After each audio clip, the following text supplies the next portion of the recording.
Welcome to the RavensSpace on YouTube. My name is Jason, and this is RavensSpace Daily, where we talk about Baltimore Ravens news every single weekday. Thank you guys so much for joining me at the RavensSpace on YouTube, the best place for Baltimore Ravens videos.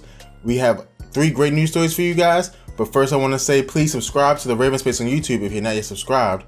Also, please check out our Patreon, and a special shout out to our Patreon subscribers, because without you guys, none of this could happen. We're gonna hop right into the first of our 3 great news stories, and we also have a RavensSpace mailbag from you guys at the end of the episode. And the first story talks about the top defensive back groups in the NFL, and it comes from Pro Football Focus. And they rank every defensive back group in the NFL, and the Baltimore Ravens rank 7th in the NFL.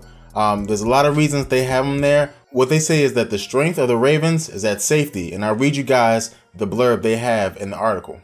The strength of this secondary is at the safety position, starring Eric Weddle, who was not only PFF's top graded safety in 2016, but was the highest graded player across the secondary, and tied for 4th highest grade across the entire league's defensive units.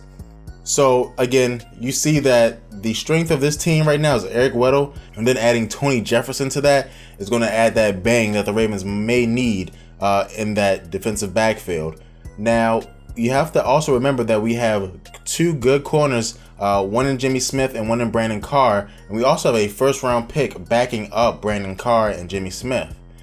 The Ravens took a little hit, which they also mentioned in the article, when we lost Tavon Young, but I do think that players like Brandon Boykin and Kennedy can help fill in that role and become good players for the Ravens in the slot position. Only time will tell how good the Ravens secondary can be, but Ozzie doubled down on the secondary and free agency in the draft, so if it's not good, Ozzie has some stuff to answer to. And like I do, when I read articles like this, I'm going to read you guys a couple of the teams that are ranked ahead of us in Pro Football Focus's metrics. And so I'm going to read you guys the 3 teams in front of us. One is the Jacksonville Jaguars. I have no problem. I know you guys don't care about my NFL talk. You want to be about the Ravens. But AJ Bouye, who they signed, is a great cornerback. And Jalen Ramsey is one of the great young players in the league. And so I'm okay with them being ahead of us. What I'm not okay with being ahead of us is the Atlanta Falcons. And I've been seeing this around. People say the Atlanta Falcons defense is going to be good.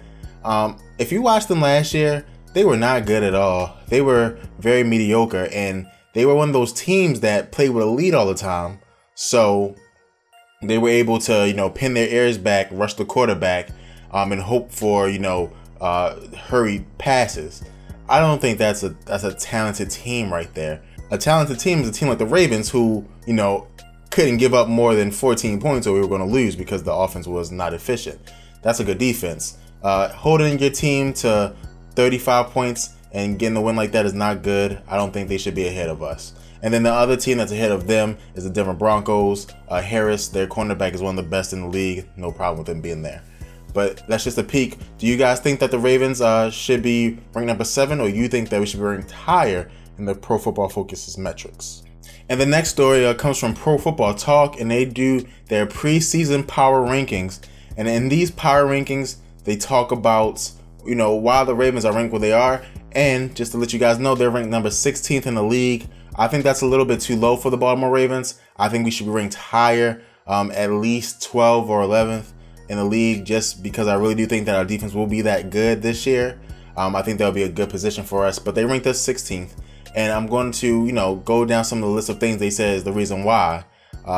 They say that losing Zach Orr is going to be a big negative change for us, and it might hamper our defense because we're losing so many tackles, and they don't think Kamalei Correa can fill that void.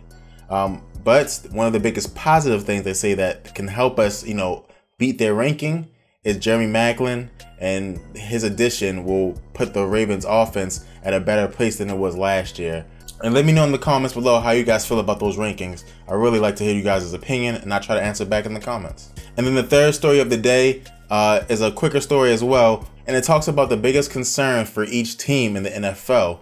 And for the Baltimore Ravens, that concern is being balanced on offense. And we've heard this from the Baltimore Ravens again and again and again and again. Being balanced on offense is going to be a big deal for our team to succeed this year. So one of the things that they say is that Jeremy Maclin will help us improve in the pass game, but we also have to stay committed to the run game, which at a lot of times last year we were not.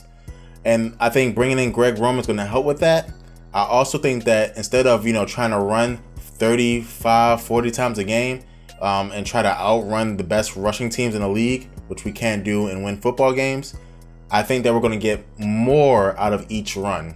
If you guys remember, Justin Forsett didn't get a lot of, bitty runs.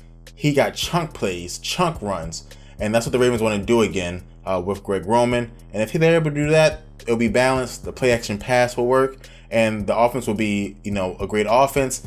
The last time the offense was very balanced was when we had Gary Kubiak, and Gary Kubiak loves to run first, pass with a big play action passes, and it balanced out our offense, and we were the best offense the Ravens have ever had, in my opinion. And like we do at the end of every single Raven Space Daily, we answer a question from you guys, the Raven Space community. And this question comes from Jack, and Jack asks, is any other kicker better than Justin Tucker in the NFL right now? If so, who? Thank you so much for your question. I think you guys know the answer to this question. Jack knew the answer to this question when he asked it, I'm sure. That's why he phrased it the way he did. The answer is no. Right now, Justin Tucker is the best kicker in the league.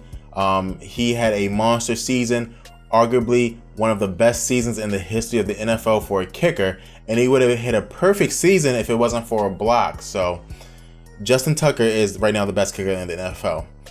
Talent-wise, there's only one kicker that I think can compare to him, and that's Stephen Gostkowski. I believe he plays right now in New England. He is an excellent kicker, and before Justin Tucker, he was the best kicker in the league. Now, he had a tough year last year, but I'm sure he'll bounce back. He's a talented kicker, and the best players always bounce back after a bad season. Thank you so much for your question, Jack, and this is the end of today's Raven Space Daily. Thank you guys so much for joining me. Please comment in the comment section below, like, share, subscribe to the Raven Space on YouTube. Especially subscribe because we do the best Ravens videos on the internet on a consistent basis. So please subscribe to our channel. Another shout out to the Patreon subscribers. You guys are the best. If you're not a Patreon subscriber, check it out. I'm sure you'll like it. Thank you guys so much, and go Ravens.